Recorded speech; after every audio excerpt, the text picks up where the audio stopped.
We welcome you to our weekly one-on-one with head coach Nick Sirianni, presented by Wawa. I'm Eagles insider Dave Spadaro. Coach, congratulations on coming through an extraordinary week. 2 wins in 5 days, the virus circulating, you coach virtually for a few days. You talked about leadership and allowing you to overcome adversity. And I wonder, leadership is not on your 5 core principles. So where does leadership rank in terms of just building a program? And how does leadership develop on a football team? I think leadership, really starts, obviously with myself and the leaders on the team, right? And there's no secret that we have great leaders on this football team. We have guys that have been here for 10 plus years, 8 plus years, guys that have been in the NFL 8 plus years, and they've won a lot of football games here, and they know what it takes, and they know what it is to win and to lead in this league. And so when you got good leaders on the team like Jason Kelsey and Fletcher Cox and Rodney McLeod and Brandon Graham and Alex Singleton and Jalen Hurts, right? And I'm just singling out our captains right now. When you got great leadership like that, you can make it through rocky times, because there's going to be rocky times in the NFL. And so there's no secret. We got great leaders and great teammates here in those 6 guys that help lead this football team. You referenced Kelsey and what he said to the team before the Giants game. Does that kind of event happen organically? What was his message? Do you encourage players to share their feelings with the group? The last 4 games, I've been on staffs that have had the captains talk. Usually that's division games, and I think it's important at that point in the year for sure. It's always important that you hear the captains talk and the leaders talk, because that's who leads this football team. But I think it's a great opportunity for them to get in front of the team on Saturday night. And listen, I've been talking for 12 weeks. They've heard my message, and they've heard it over and over and over again, different ways of saying it, but over and over and over again. So I love when the captains get up there and talk and see how passionate they are to talk. And Jason had a great message on Saturday night to get our guys ready. He just talked about adversity and being able to press on through adversity, and I'll just kind of keep it at that. But the emotion and the intensity and his delivery was awesome. Rodney did a great job the week before. Right now we're 2-0 when the captains talk, so maybe we got to do this more. Fletch will talk this week, and so looking forward to hearing him talk, but it's just great hearing the captains talk and delivering their message. Nick, there's reality here, and the reality is this team is 8-7, and as the playoff picture develops here, the Eagles are in the playoff picture at number 7. How do you kind of view it and address it with the team?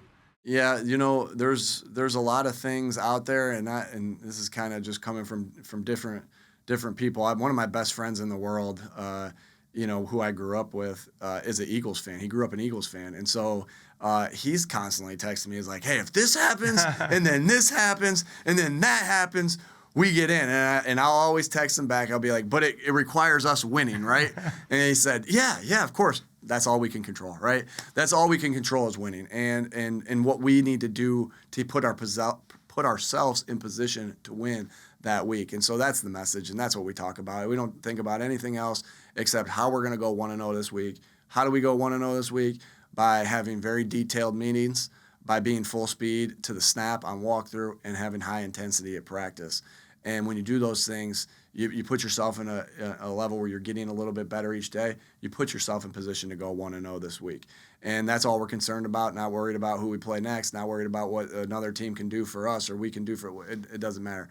Because every scenario that needs to happen is you have to win first. And that's all we can control, so that's all we're worried about. It's interesting you use the phrase full speed in walkthrough, because that leads into my next question about offense. And offense requires timing and precision and practice. And you're also trying to rest guys with walkthroughs and trying to save their bodies. So how tough is it to stay sharp offensively, not just for you, but for every team, and at the same time, not tax the guys too much at practice late in the season? There's definitely a fine line, because you need both. I think that's a great question, Dave. Because you need both. You need that timing. You need the execution piece.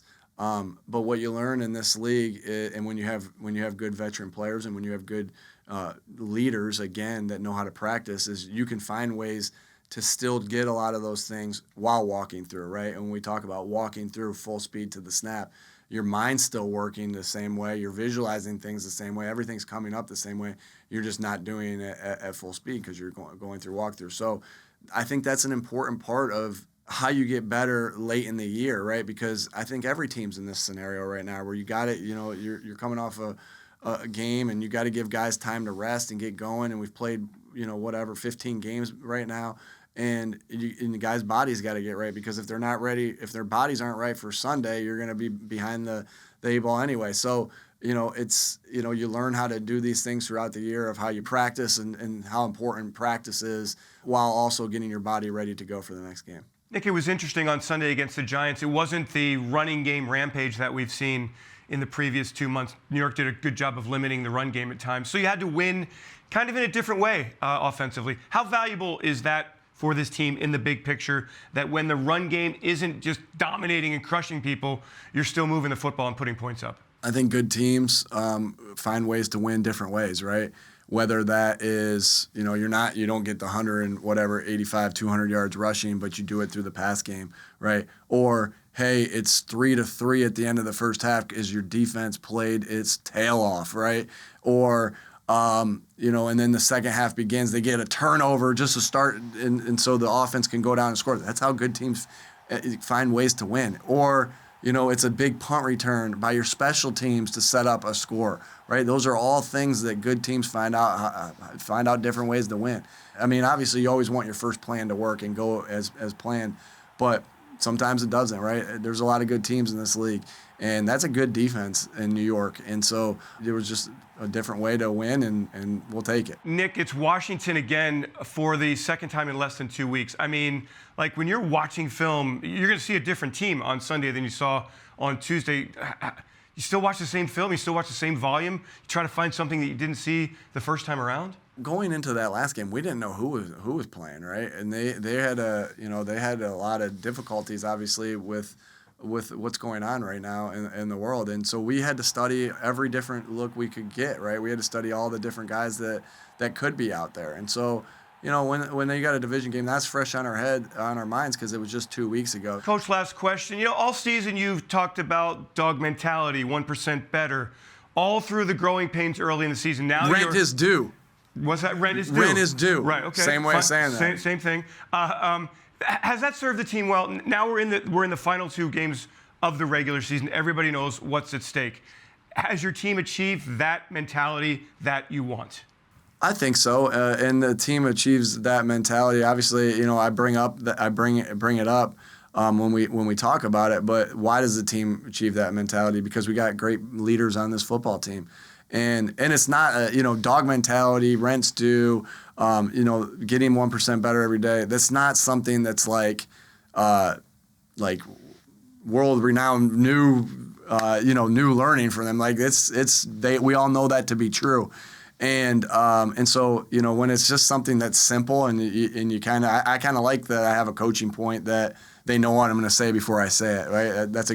To me, that's always been good coaching, when you can do that. And so again, when you have the leaders that we have on this football team that believe it, and to be able to go out and execute that each day, I think that's a good thing, and I think that's what we've been throughout the year. Our weekly one-on-one with head coach Nick Sirianni, presented by Wawa. Thanks so much, Coach. Good luck against the Washington football team, Week 17 of this NFL regular season 2021. Thanks, Coach. Good luck on Sunday. Thanks, Dave.